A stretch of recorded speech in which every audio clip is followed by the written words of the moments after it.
Good morning, or good afternoon, or good evening, everyone. Pete Pardo here from Sea of Tranquility. Welcome to another episode of Friday Morning at the Fun House. Although Martin seems to be in a different house today. Good morning, Martin. How are you? Yes, morning. I'm actually at the house in the basement, so as not to wake anybody up because the internet's out at the office. I don't know what's going on, so I drove around. I was gonna maybe try do it from my new phone, but I figured this was the best way to do this. So, anyways, Wait a second. New phone? yes, I got my very first cell phone of all time on Wow. Monday, just this last Monday. Yeah. So, Holy but cow. oddly, it's not picking up any signal driving around. So I think our big cable company here, Rogers, is out all over the place. But I didn't see anybody at the office panicking or whatever. So I just drove back home and here I am. So All right. Wow. Wow, Martin's first cell phone. This is a big, big day. Big yeah. celebration. I will Well, you drink may to have it. noticed I've posted a few videos on Facebook. I've learned how to do that. So I had That's right. I didn't pictures even of my put two and two CD. together. Yeah. Yeah, so I put pictures of my CD wall and I was doing some of the prints and all that stuff just to sort of test it out. So I thought that was pretty cool. Yeah, yeah. Oh, I didn't even think of that. I was like, oh, cool, nice video from Martin. I didn't Yeah, even think about the cell phone thing. So yeah. anyway, wow, very cool. Well, just to let you know, Martin, here in New York, bright sunshiny day. I don't see any clouds in the sky. It's going to be in the 80s today. Typical summer day in New York. Yeah, cool. It's very nice here too. When I was out driving around, there's no weather here in the basement, but So we've got a cool show today for you, everybody. This is, I think, what we're going to call the biggest rock stars of all time, or something like that. So Martin and I were talking a week or so ago about these people that we deem rock stars and who are some of the biggest rock stars, and we started talking about like the classic rock and roll people from the 60s and 70s and some of the more recent ones, and how we have these music stars nowadays and all that sort of thing. And Martin and I said, well, wouldn't it be cool to kind of put together and talk about a list of like the ultimate rock stars of all time. So that's kind of what we've done here. We've each picked out 10, and we're going to talk about why we feel each one of these deserves to be on this list and why they're the biggest, the best, the baddest, the most memorable. And maybe 20, 30 years from now, we'll go down as some of the greatest of all time, right? So I'll have Martin kick us off with his first selection of the day. yeah, that's an excellent intro because a few things happen here. It's like when we were setting this whole thing up, it's like, well, who do we include? How far do we get away from rock with this thing? So this is our opportunity to go kind of against the Rock and Roll Hall of Fame thing, where you've got country people and hip hop people and all that and pop people. So it's we haven't shared our lists at all. So it'll be interesting to see if one of us casts the net wider than the other. About who's big to us in our world, and then spreading that out and thinking who's big around the world and to a wider mainstream audience, and that. So having said that, my first one feels like one of those that I don't know in my gut if I feel this really should be on the list, and I've got him down at number 10, but I'm going with Jimmy Page. I've got one representative CD per here. There we've got In Through the Outdoor. So Jimmy Page I've got on my list at number 10.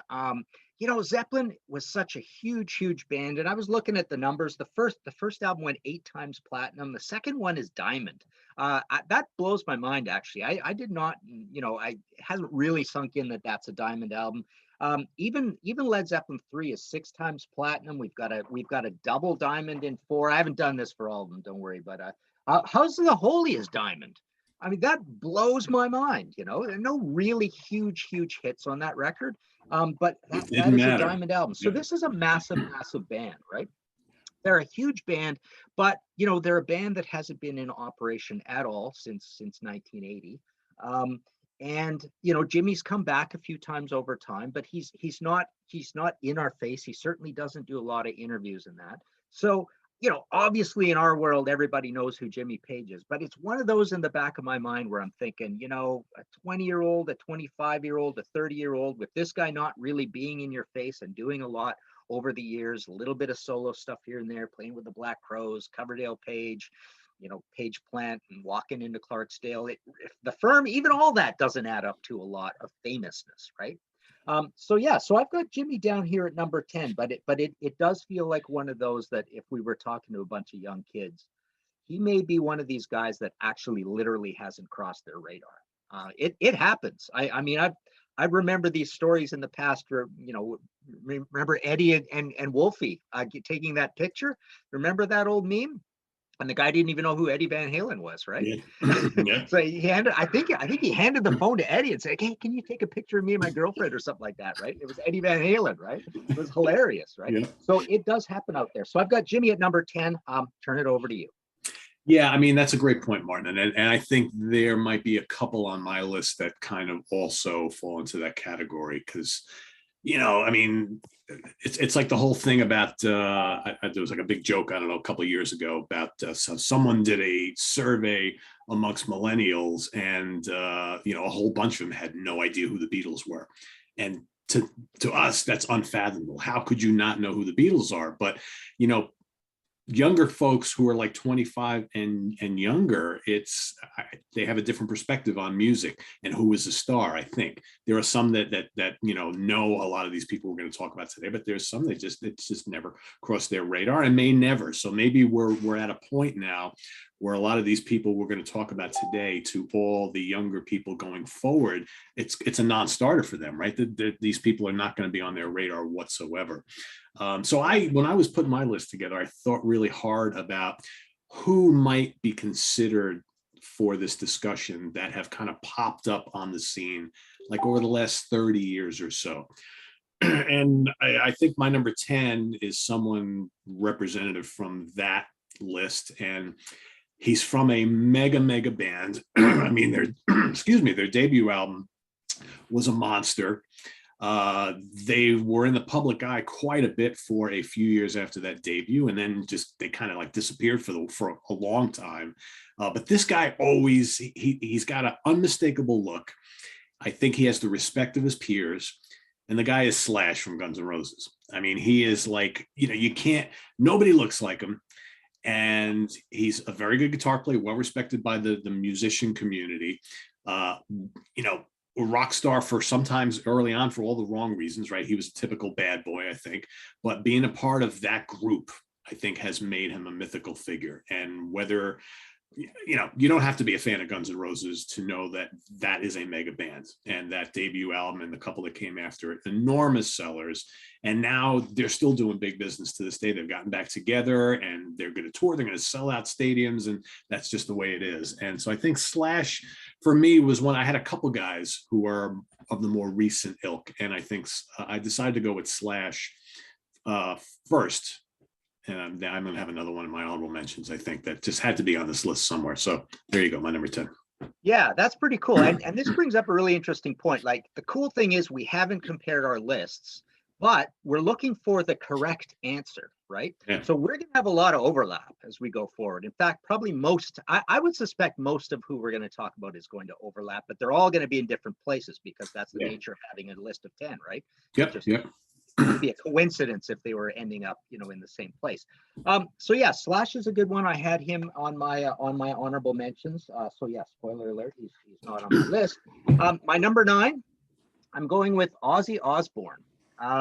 So Ozzy, first off, he was in a big famous band in the 70s. So it was a massive band, Black Sabbath. Everybody knew them. Ozzy is the front man. He's the singer. Everybody thought he was writing all the lyrics. So he's just this big famous guy. Pretty famous, but it's still, you know, it's still heavy metal. It's still doomy and underground, right? So you wouldn't base it on the 70s. Then he's big in the 80s again, you know, huge in the 80s, one of the biggest stars of you know, 80, 81, 83, that whole era, 86, 88.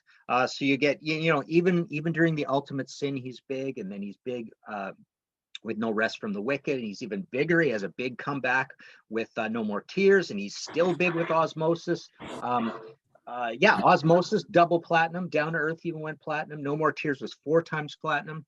But he's also big because of Sharon. He's big from being in the press all the time. He's big for peeing on the Alamo and all this crazy stuff that he's done, his addictions,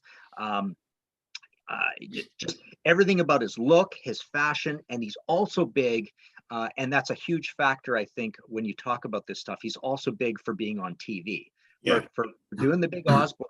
That was a huge thing, because I remember years ago, you would go into a bookstore, and I've done one Ozzy book, two Sabbath books, maybe even something else with Ozzy, or actually 3 Sabbath books. So lots of stuff with Ozzy. But you'd go into the bookstore and you'd see books all about the Osbournes, like these stupid trashy little TV books about the Osbournes, and they're quoting things from it and stuff.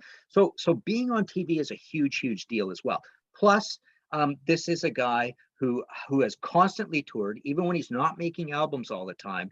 He's selling out hockey arenas, or getting lots and lots of people to hockey arenas. So he's selling lots and lots and lots of tickets.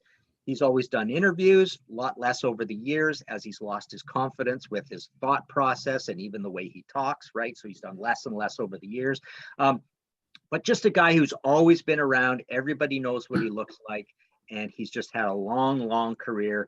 Famous since literally probably, going into the second week after February 13th, 1970, the guy's been famous, right? So yeah, I think is a huge choice to put on here. Now, after saying all that, I'm surprised he's only at number 9 on my list, but there you go.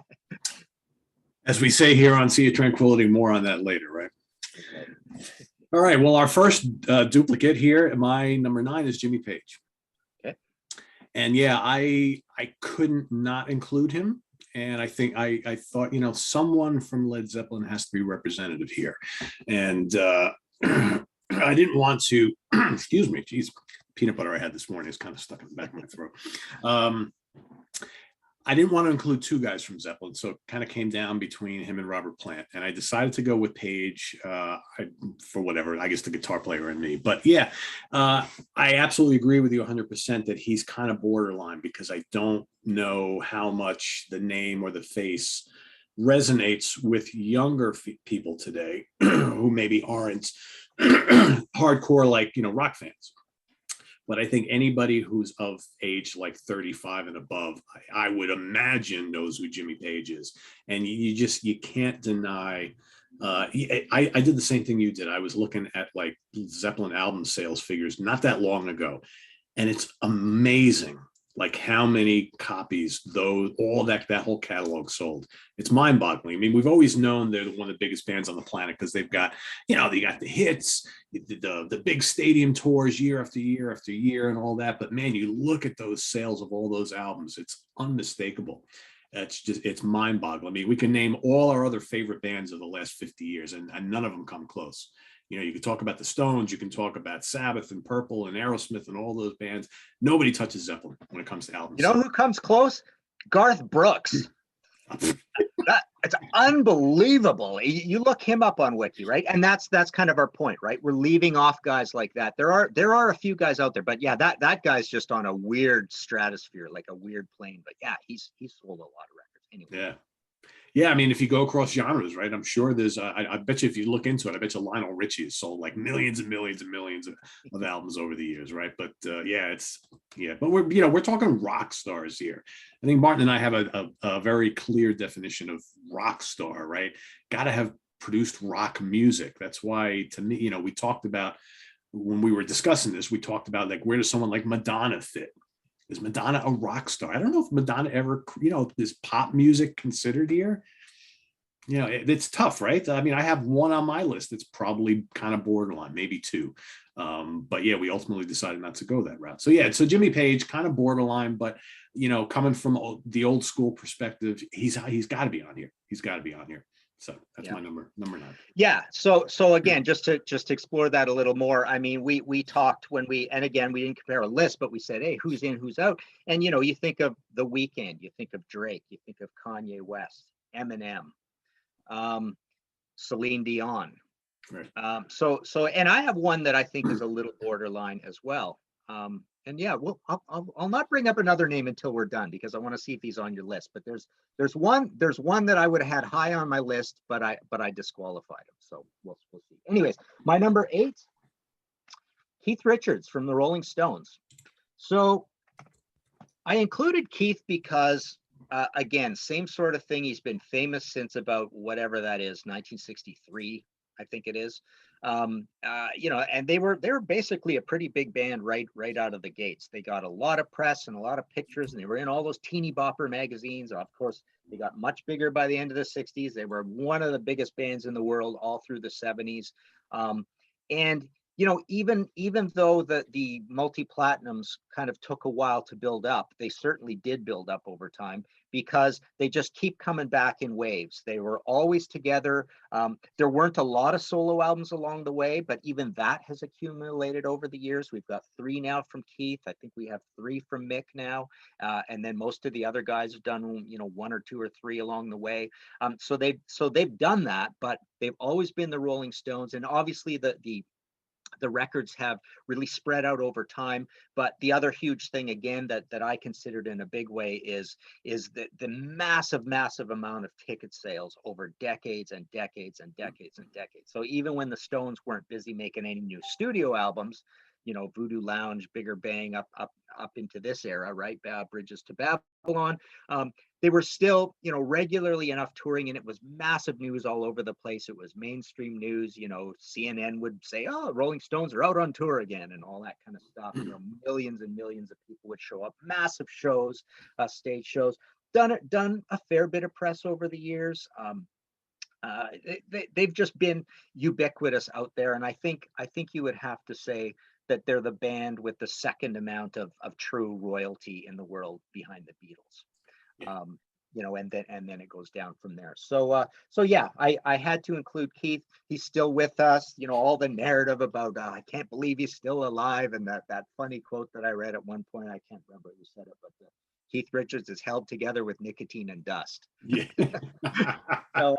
So yeah, I thought that was pretty funny. But yeah, so Keith, I think is just iconic and known out there. And I think it's safe to say that if the Rolling Stones hadn't released a new studio album in 30 or 40 years, I don't think anybody would have cared. They still would have sold millions and millions of concert tickets, right? Yeah. There's a perfect example of a band that never needs new material, and they could just go out doing what they're doing, and they still be really successful and draw enormous crowds. Yeah, absolutely. Yeah. Absolutely. Cool. All right. My number 8 was kind of a late addition to my list. The more I thought about it, the more I'm like, yeah, I kind of have to put him on here for a lot of different reasons. That's David Bowie. Okay. And again, we're talking about a guy who had a fair amount of success. When we're not talking Led Zeppelin or Rolling Stones success here, but a great success across his entire career. Even when, the waning days of the album and stuff, this guy continued to release albums, very well respected, very, critics always loved Bowie. And, he's a guy who had a very unique look. And he would show up at the awards ceremonies. He dove into acting, right? He appeared in lots of different movies. Yep. And I think he's got like those iconic songs from all throughout his career. And again, he's a guy who would kind of change focus, musically speaking, every couple of years, would do something different. And, he had the huge bit of success in the early mid 70s, then reinvented himself in the 80s, and then continued to reinvent himself.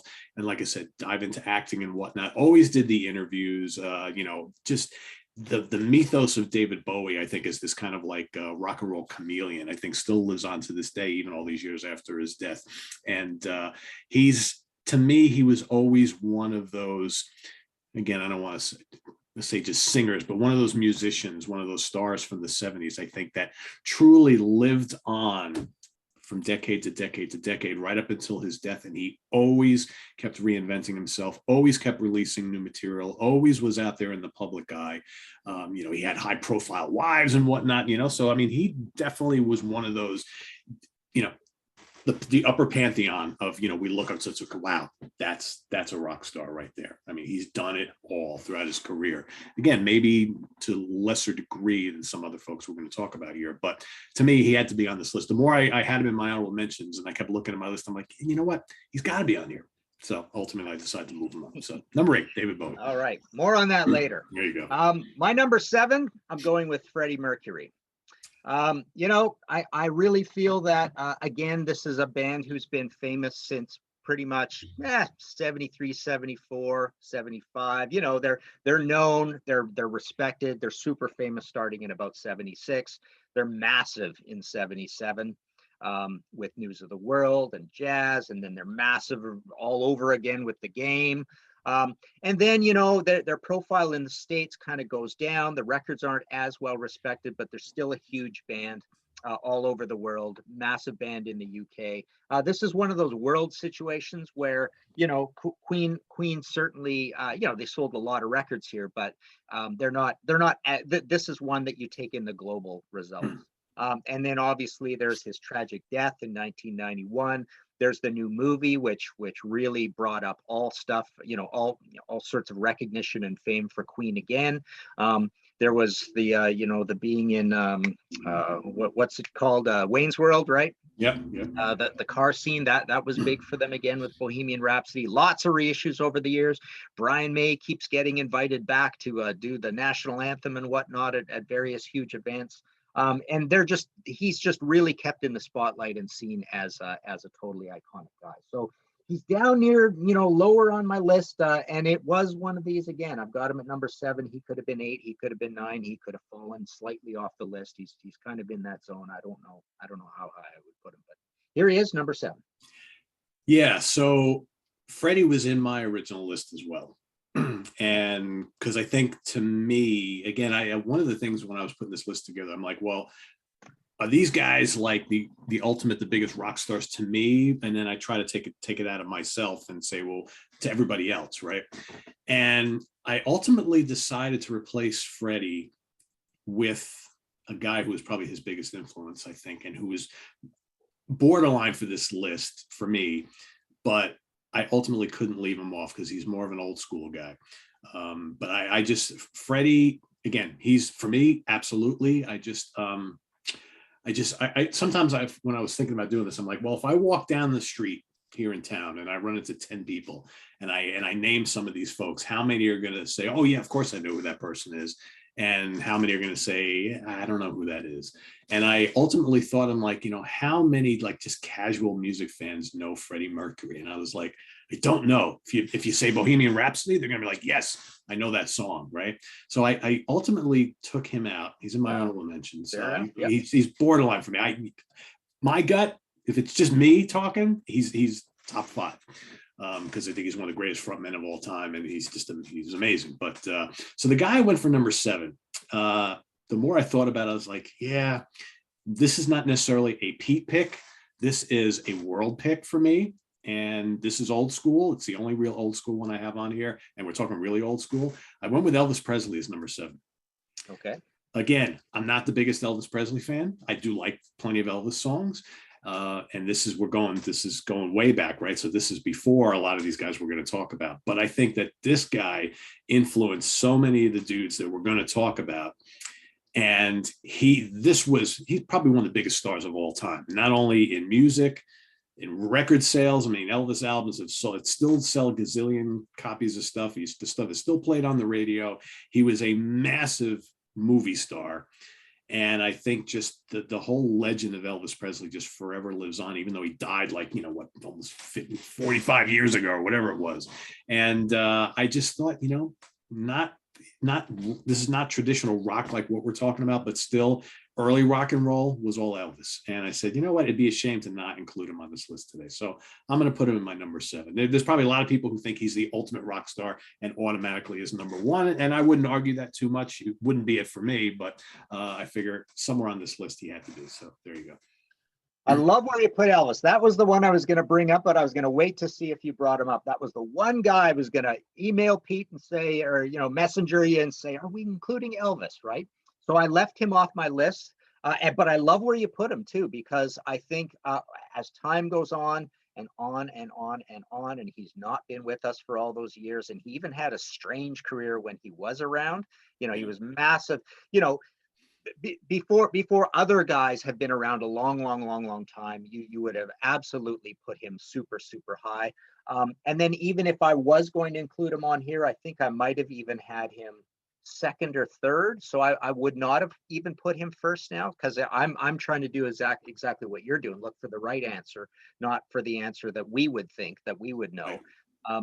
But you know, then I thought we had all those pop guys and hip hop people and country people and Celine Dion. But Elvis, what is he called? He's called rock and roll, and we said rock star, right? So I thought, well, for that reason, you got to include him, right? So yeah, great choice. Great Yeah, choice. I tried not to think too much about the latter part of his career, which was he really a rock star at that point? He was just like this, crooner type of guy. And I was like, wow, that's not the Elvis I kind of remember, right? So it's like, so yeah, it was difficult, but ultimately I was like, he's got to be on here. He's got to be on here. So. Yeah. Cool. All right. My number 6 is David Bowie. So I'll just add to, maybe most of this you didn't say, I suppose, but I'll just say that, his last album was super well regarded. His death was a huge, huge death out there. Like a lot of people really agonized, and the memorials and the words of love and support that came in. It was a huge, protracted over a few weeks, mourning for David Bowie when he died. But yes, all that reinvention, all that fame since really, for sure, 1972, 73, with Ziggy Stardust. But even, he was making some waves even before that.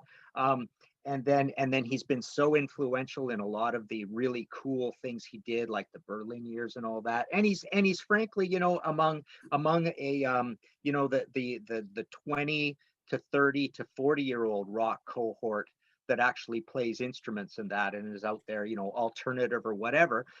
He is an icon. So he is one of these guys who is accepted by a younger crowd as well in that. So he had a long career, pretty long life. I think he died at 69 or 70. 69 or 70. I always get him and Lemmy mixed up because they were very close, right? Yeah. They were like within a week or two of each other. But yeah, I just figure, and he's so recognizable, and there's the face image, so he's recognizable even as a cartoon character or an illustration in that respect as well. So yeah, David Bowie at number 6. Yeah, and I think you make a good point about how people of all ages appreciate Bowie, and I think that's a testament to how he just kind of changed his styles and did different things all throughout his career. So he never really pigeonholed himself anywhere. He wasn't a hard rock guy. He wasn't a pop guy. He wasn't a, whatever. It's like he just constantly giving you something different and keeping you guessing. And I guess that's the wide appeal is because of that. So, yeah. All right. My number 6, again, he was another kind of late entrant in here. And this guy kind of borders on pop and rock, but I think he did a lot of different stuff in the 70s. Probably since then he's been more of a pop guy, but still he's one of the biggest selling artists of all time. Amazing amount of top 10 singles. Just the amount of albums he sold in his glory years, and even later on. I mean, he did a lot of good business in the 80s as well. Elton John, no, one of Martin's favorites there. It's just ridiculous when you go and listen to the catalog, just the amount of really, really popular songs that were massive sellers and chart toppers, just unbelievable. And he played stadiums for many, many years. He still plays the big arenas and whatnot. And he had a fair amount of success even much later in his career. And he's got these, Elton John, the big glasses, right? He shows up on TV commercials, and he's at every awards ceremony. I mean, Elton is just, and he's just, Sir Elton John. I mean, there's this regality about him, and he's got the really interesting books, and just one of those characters, like Queen. They did a movie about him not that long ago, Rocket Man, and I think that Elton John just always seems to be in the spotlight about something, and that has carried him throughout his entire career. And again, this is another guy who's been out there regularly putting out music, selling lots of albums, selling out tours for 50 plus years now, and that and there's no slowing him down. So that means a lot to me, and so I had to include him on this list. All right, more on that later, surprisingly. Wow. My number 5, I went with Robert Plant. So I didn't worry about including 2 Zeppelin members. I just feel okay. We've all talked about Led Zeppelin and how massive they were, but don't forget Robert Plant is the face of Led Zeppelin more so. Jimmy's the academic face of Led Zeppelin for the musos, and even deeper for the musos is John Paul Jones. But Robert Plant is the golden god with the long curly hair. He's the singer. He's the lyricist. He had a big career in the early 80s. Those first two albums did well, and then even Shaken and Stirred went gold. And then he's kept making records. He's kept doing interviews. He's educated us over the years about old timey music over and over again, and staying current and being an artist. So he's been very inspirational that way. He's done lots and lots and lots of concerts. He does the, you could say this is cool or not, but he's definitely one of these guys who doesn't want to talk about Zeppelin too much or revisit Led Zeppelin. So, there's an admiration that is built up for him over the years. And he's definitely, I don't know how many solo albums he's made. It's probably in the neighborhood of 15 or so, but he's made more records than Led Zeppelin did. So he's been around for all that time. Just a super famous guy. He's been on lots of magazine covers over the years as well. He, of course, with Jimmy did Page Plant, and all these things. He did Honey Drippers, and even that got that. That's one of the things, along with Stray Cats, which is considered one of the boons for rockabilly music. For a brief time there as well. So yeah, just a super famous guy. We all know him, but it's cool that he's more or less stayed in our face. He's kind of an underground artist in a way now. I mean, he wasn't up until about 1985, but now he certainly is. And in fact, he did better on the next couple of records as well. So he was pretty big again, now in Zen Era and Manic Nirvana as well, right? Fate of Nations. So he was big there as well.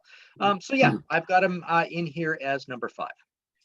Yeah, and I think also too, we need to mention that I think he's done a really good job of trying to appeal to younger listeners by surrounding himself with younger musicians. He's done all these tours and albums with Alison Krauss, and he's kind of approached the and grabbed hold of the indie scene. He goes and plays like Peach Festival and does the stuff in the jam scene, and I think that's kind of cool. So he's become kind of the elder statesman that's kind of fit in with that crowd as he leaves his big hard rock days behind him and has settled into this elder statesman role. And I think that's pretty cool too.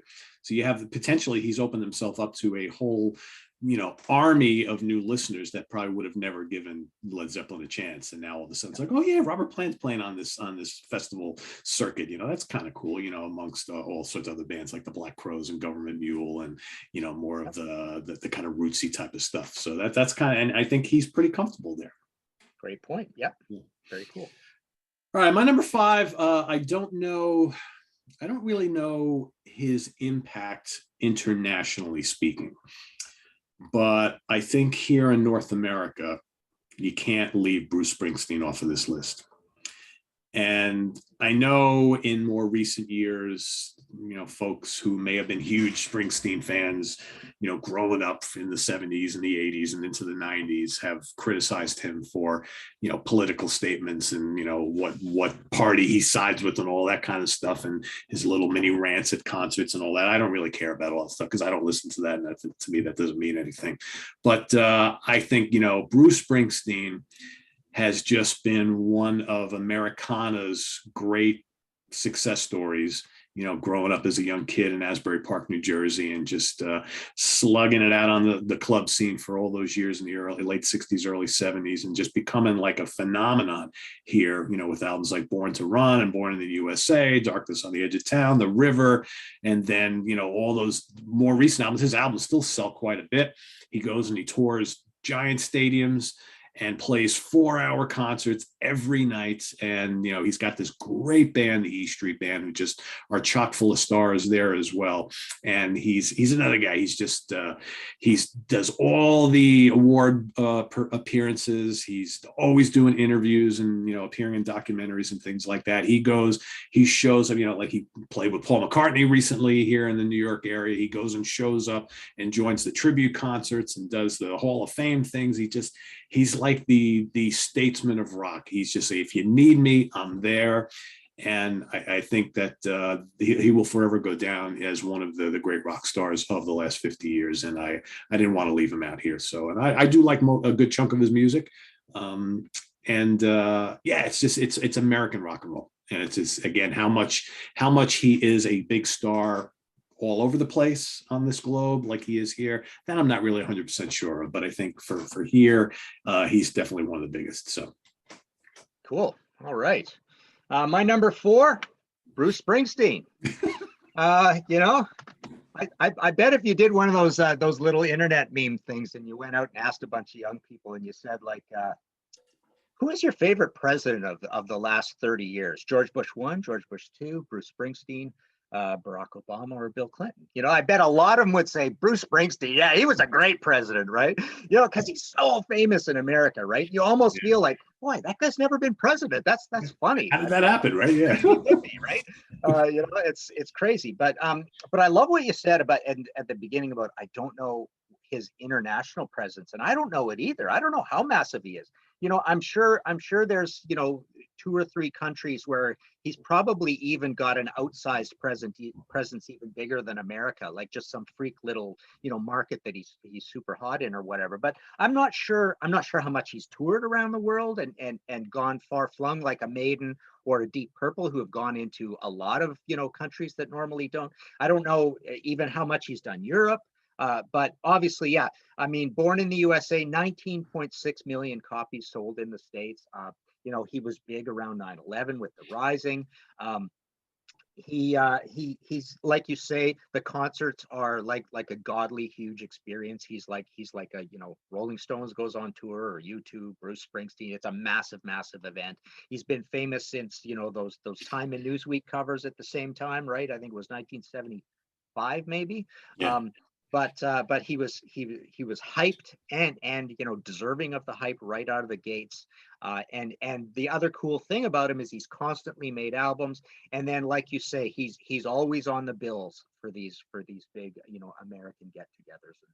And he's just considered probably is considered the you know, the most famous or beloved you know, representative of America in rock and roll. 100%. Yeah, and I'm looking at my list, and he's one of the few Americans. I mean, all the rest of them were British. It's crazy. Yeah, yeah, absolutely. Yeah, yeah, it's true. Yeah. All right, my number 4 is Ozzy Osbourne. Okay. For everything that you said before, I mean, he was the heavy metal kingpin, you know, fronting Black Sabbath through the 70s. His solo career early on was enormous. He had some bumps in the road, but, you know, Ozzy's been notorious for doing all sorts of crazy things off stage, on stage, biting the heads off of bats and birds and pissing on the Alamo and snorting ants through a straw and all the crazy crap that he's done. And, you know, all the blackouts and all that kind of stuff, the drug addiction, the drunkenness, the fights with Sharon, the affairs, the TV show, the resurgence of his career in the 90s. I mean, Ozzy Osbourne, for good or bad, is always in the news. And he is just, he's a celebrity now, more so than just a singer. I mean, you know, and now it's like, you know, now he's all in the news for, you know, God, is Ozzy okay, right? He's making another album. He can barely get him to stay out of the hospital. He's making another album, right? So it's like Ozzy is just always going to be, you know, the man, right? And it's like, and I think that when the day that Ozzy is no longer here is going to be a really sad day for most of us. But yeah, even if you know, kids on the street, if they never listen to a lick of Black Sabbath music, they know Ozzy Osbourne. Oh yeah, the guy from that show with the crazy family, right? Yeah, it's just, you can't not have Ozzy on this list. So yeah, he's my number 4. Cool. All right. My number 3, I can't find my prop here. I had a bunch of props ready, but yeah, we've got a crazy internet situation going here, and I had to move around. But Elton John, you know, and I even went yesterday and said, I gotta everybody, you know, all these smart music swamis that I know love Elton John. I gotta go play some more Elton John and see if I can get into Elton John. So I just quickly went through Only Caribou and Captain Fantastic and going, I really don't get this, man. There's so much pop and female backup singers and tambourines and percussion. He's not writing the lyrics. It's yacht rock. It's easy listening. It's maudlin. It's, you know, it's like, I don't get him, and I definitely find him to be pop. But I love the guy because he just seems one of these, you know, we're in the realm of citizen of the world, right? He's just, everybody knows him. Everybody knows the look. He does a lot of interviews. He's always been very introspective about, you know, mental health issues. He's written all those books. He goes on tour, and it's a huge deal, and everybody's talking about it all the time when he goes on tour. And quietly over the years, he's built up all those hit singles. So the tour is just chock full of smash hits. You know, I went through the gold and platinum on him, and things are not super huge with him, but you're right. He had that big thing where he came back in the 80s and there were a slew of albums there. He's got a lot of gold and platinum albums, but Caribou, two platinum, Goodbye Yellow Brick Road, 8 times platinum, but that I guess probably gets counted as a double. Captain Fantastic, 3 times platinum. Yeah, consistently gold and platinum through to 2004. So he yeah, and making lots and lots of records, which is really commendable as well. But yeah, the movie and all that, it just seems like you know, when you're up into, well, actually I've got one that isn't like this, you know, even moving forward here, but when you're up into the top echelons of this, it's almost like to be this big, to consider the biggest rock star of all time, you have to be a solo artist sort of thing. And so yeah, I've got him up here at number 3. Go listen to Madman Across the Water. You might dig some of that. That's pretty damn good. That's one of my favorite albums. Have you ever listened to like the whole Goodbye Yellow Brick Road? That's pretty incredible. I don't know if I have. Yeah, I don't know. You might like the earlier stuff better. The earlier stuff is a little more edgy. So all the albums before the 2 that you listen to, go back a little bit. You might find a good amount to like there. Okay. Never liked his voice either. Never thought he had a great voice. Yeah, I mean it's different, right? It's different. Yeah, I don't know. To me, there's just always this magic about Elton John. I don't know what it is, but I get he's not for everybody. I totally get that. All right, where are we? Number 3. My number 3 is Mick Jagger. And you know, Mick could even be higher here. Mick is just Mick, right? Mick is like he's 70 something years old. You watch the guy on stage and he still gives it his all. I think Mick, out of all these people that we're talking about, I think Mick Jagger really loves being a rock star. He loves the attention. He loves the spotlight. You know, him and Keith for all these years in the Stones were obviously the 2 focal points of the Stones. I think between the 2 of them, they were all fighting for who's going to get recognized more, right? Who's going to be the number 1 of the Stones a little bit more. It's kind of like always this weird partnership they've had. But you know, Mick is the guy who was in all the high profile love affairs, right? Mick is the guy who did a bunch of fairly decent selling solo albums. You know, Mick is always out front, you know, kind of like I am the Stones. Yeah, he still does it at the age he is. And he's just one of those guys that like, you can talk all day about Mick Jagger, but he's through and through, you know, it's in his blood. He's got rock starism in his blood. I mean, he's just not the greatest singer in the world ever, right? You know, my wife was always like, I don't see the appeal of Mick Jagger. He can't sing. It's like him and the big lips, right? But it's like, but that's Mick. He's more the performer than he is the consummate, I think, vocalist. You know, no one's ever going to say he's one of the greatest singers of all time, but Mick just has it. He's got the aura, he's got the charisma, and that means a lot, I think, here in this conversation. So, and of course, he's, you know, part of one of the biggest bands of all time. So yeah, Mick Jagger, number 3. All right, more on that. Now, Mick Jagger, number 2. So I, you know, I'll defend him a little bit as a singer because I think when people say he's not a great singer, they're thinking about the shouty, the 4th or 5th gear Mick Jagger. But when he's using 1st and 2nd gear, it's a whole different voice, and I think it's pretty cool. Well, I think it's cool, period, because who doesn't love Mick Jagger? And he's amazing, right? Nobody sounds like him. He's very unique. So yeah, I give him lots of props for that. I'm talking, you know, nobody's ever gonna like get him crossed up with like Freddie Mercury, right? But right. Still, Jagger is great for what he does. Yeah, I absolutely agree. So again, to reiterate, this is the 2nd most you know, hallowed regal royalty band of all time after the Beatles. Mick Jagger, so he's on my list as the 2nd person from the Stones. You know, but he's there because he's the front man, he's the singer, he's running around, he's in great shape. Everybody's looking at him as the fountain of youth up there. He's the one moving around the most, so people are inspired by him that way. People just love him. He doesn't do a lot of interviews, but when he does talk, it's usually fairly interesting.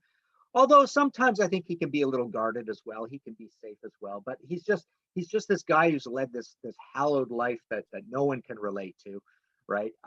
And he's just this amazing part of all our lives. Like I say, well, literally, Stones is the band for me that I realized a little while ago. They've been around exactly my entire life.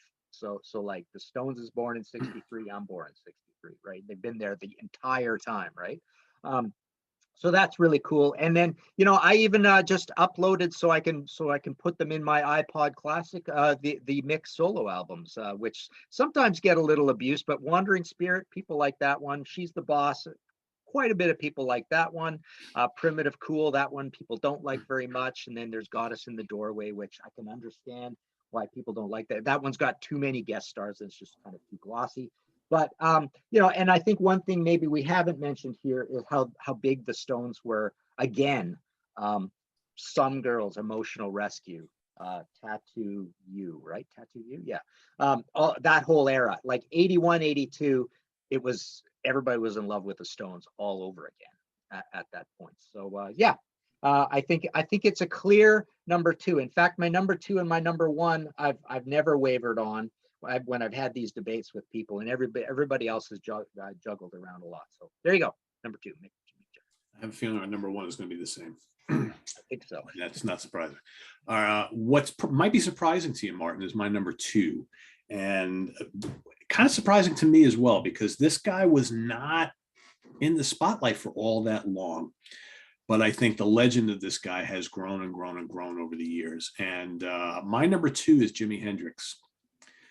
Because even though we're looking at only 3 studio albums while he was alive, a lot more have been released after that, but I think that he changed rock guitar forever, and he's got all these songs that still are played on the radio. And I think even if you run it again, I always use this terminology, you walk down the street and talk to random people, right? Even if you run into people and they can't name a Jimi Hendrix song, they know who Jimi Hendrix was. It's like, oh yeah, that crazy black guitar player, right? So, yeah, oh yeah, I know him, right? And I think that has just kind of contributed to his legend, that it's like, you may not know the music, but you know who Jimi Hendrix was, one of the greatest guitar players of all time. And, for those couple of years, he was massive. I mean, the album sold really well. He's, selling out places and headlining huge festivals and all that sort of thing. And I just think that even after all these years, and it's been, over 50 years now since we've lost him, the magic and the aura of Jimi Hendrix does not subside one bit. People still talk about Jimi all the time.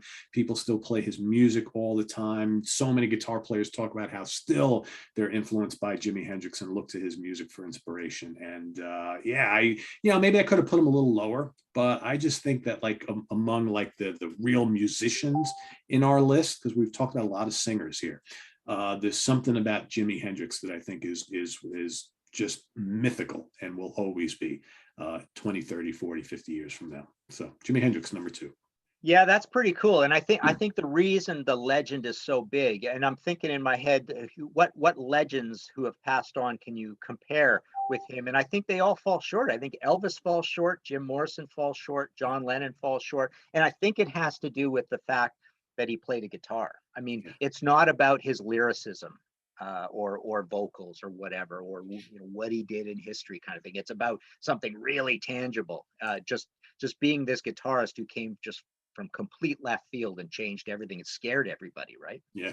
So I had him in my honorable mentions, but he's not on my list. So my number one is Paul McCartney. So number one, the Beatles are the top, most regal royalty band of all time. There you go. And he is, John Lennon could have been on our lists. John Lennon was close for me. That's an honorable mention. Probably a lot of people think it's sacrilege that he's not on my list or your list. But Paul McCartney has, even before the Beatles broke up, he was probably the most famous Beatle. So that's a big deal. Then he went on to the Wings, and Wings was huge all through those years. The solo albums, the Wings, big band, big concert draw, sold a lot of tickets. Sold a lot of records and tickets all through that time. He's been a very eloquent spokesman for the Beatles, but then he goes on and keeps making music, which is admirable. He makes lots and lots of music over all those years. does a lot of interviews.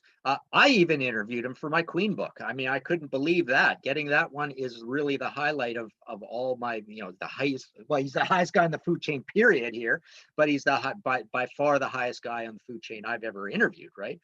But that's cool in itself, that he has been out there and available to people for interviews. He's done lots and lots of talking. He's been an excellent spokesman for the Beatles. He's explained everything to us, good naturedly and all that kind of stuff. Then he goes out and plays all those concerts, which are a huge, huge deal, and they get massive draws. And I think he's 80 right now, Yeah. and still up there playing bass, playing piano, and singing all that stuff. Which is really, really commendable. He's probably our best example also of one of these supermen way advanced in years who's still doing it, kind of thing, and still looking relatively young doing it. He certainly doesn't look 80, right? So again, we're in that range of, this is really in that range. Well, he's my number one, but of citizen of the world, like just one of the most famous people around the entire planet. Because huge, huge politicians even are famous when they're the politicians, but a few decades later, 15, 20 years later, their popularity drops way off. Like, people don't remember, all the Russian presidents, and even a lot of, well, I suppose Americans a little different, but in most countries you get 3, 4, 5 leaders deep, and I can barely remember all the British ones and all that kind of stuff, right? So but a guy like this, I think rock stars in general last on like this, but a guy like Paul McCartney, who's just been there, huge through the 80s, and then since then it's been about solo albums that have been great, but haven't particularly, people don't really care that much. But he's been such a great spokesman for the Beatles and playing these huge concerts and all that. So definitely he was going to be my number one. Yeah, rock royalty. He was, when I put my list together, number one. That was first. That's like, okay, well, Paul McCartney's automatically number one. There's no question, no second thought. And he's got to be there. Anytime Paul McCartney opens up his mouth or does anything, the world waits and watches and listens. Do you remember, like, a couple of years ago, he did that kind of silly show where the people go riding in the car with that? Oh yeah, that was huge hit. Right. Yeah. Remember, everybody watched that. It's like you maybe even if you weren't a fan, you watched that. Everybody was talking about that for weeks, and it was damn entertaining because he is really entertaining. Everything he has to say is just, you were absolutely right. He's a spokesman for the music community. He always has been. And John Lennon's in my honorable mentions. To me, I love John Lennon too, but he had all those really dark years, and he obviously was taken away from us way too young. And I always got the impression that Lennon kind of shunned the spotlight a little bit, especially later on. And whereas Paul never did that. No matter what was going on, Paul McCartney was like, this is who I am, and this is my role in life, and I'm going to embrace it and run with it. And he always has. So, they call him Sir Paul McCartney for a reason. And yeah, he's to me, the biggest rock star of all time. I don't know if that'll ever change. So, yeah. Who you got? 25, 30 years ago, it would have been a war between Paul McCartney and Elvis, right? Yeah. You're absolutely right. Yeah. The farther you get away from Elvis not being here with us since 1977, you really have to say, boy, that is for the old timers. Putting Elvis way up the list, you got to be 65 plus at least. Right? Yeah, exactly. Not quite there yet. So, honorable mentions. What do you got? Who missed out? Well, let's see. So, honorable mentions. Who did I have? So, I had the likes of Bono from U2. I had John Bon Jovi, Pete Townsend, Jim Morrison, Roger Waters. Madonna was the debatable one. Angus Young, Alice Cooper, Celine Dion is debatable. Axl Rose. And in kind of the young camp and getting off of rock, Beyonce, Drake, Lady Gaga, Jay-Z, Kanye, The Weeknd, Eminem. Yeah. I've got Keith Richards. I have Freddie Mercury, Robert Plant, Alice Cooper, David Lee Roth, Dave Grohl. Again, I'm not a Foo Fighters fan, but man, he has been like an ambassador for the last, 25 plus years. Steven Tyler, Neil Young, Jim Morrison, who was questionable for me, because I think, if we're going back then, obviously he's a big rock star and all that. I mean, in time, I think that's kind of lessened. I think it's more about, the Jim Morrison myth, and just he's, again, one of the bad boys, right? Because I think they're put a lot of them on here, right? Tom Petty. One that I added like right before we started talking was Carlos Santana.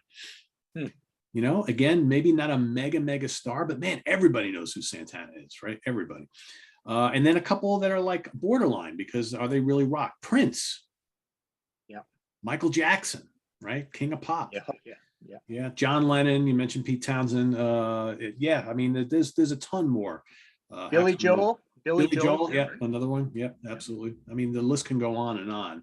But it'd be interesting to like do this again in like 10 years, if we're still talking about music at that point, Martin, and see like how many, and see if this changes at all. Like I have our perception of some of the folks who maybe didn't quite make the cut, all of a sudden now we feel should be on there for whatever reason, but there you have it, everybody. Nice. Yeah, that was kind of fun. So for everybody watching, down in the comments below, list who you think are the biggest 10 rock stars of all time. All right. So again, you can deviate from what Martin and I did. We kind of try to stay to rock as much as possible. But if you feel that there are some that are kind of fall into the pop realm or whatever, or what have you, feel free to put them in your list down below. So there's no right or wrong answer here. It's all about our perception. And yeah. So Martin, what's going on?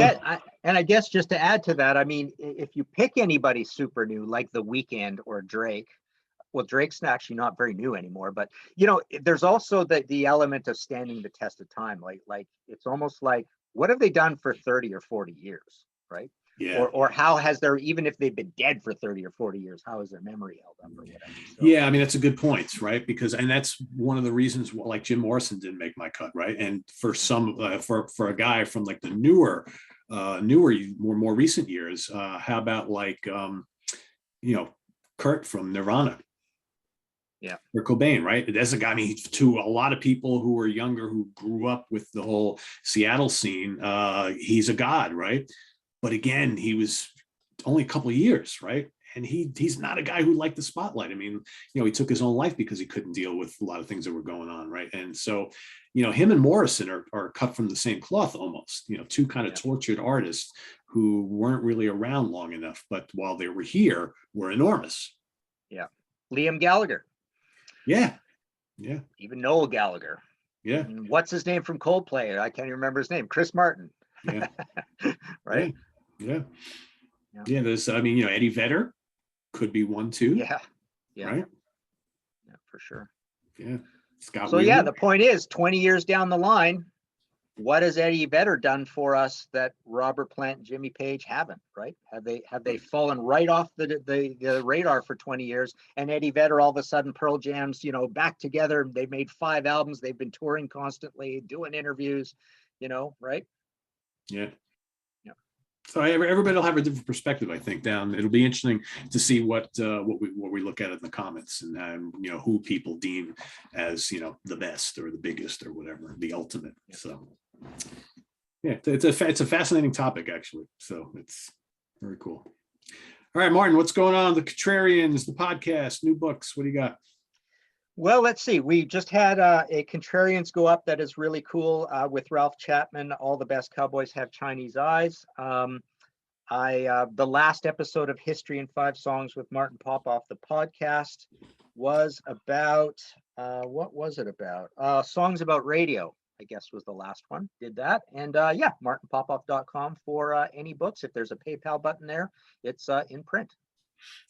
Yeah, if anybody wants some really in-depth thoughts on that Pete Townsend solo album, that is the episode to watch. Yeah.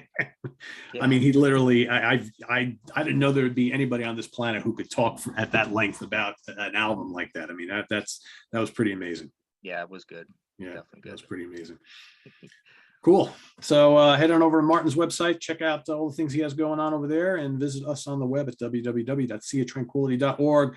We're on Facebook, we're on YouTube, all together, all the damn time. For Martin Popoff in his basement, I am Pete Pardo. Have a good weekend, everybody. We'll see you next time here at the Funhouse. Bye-bye.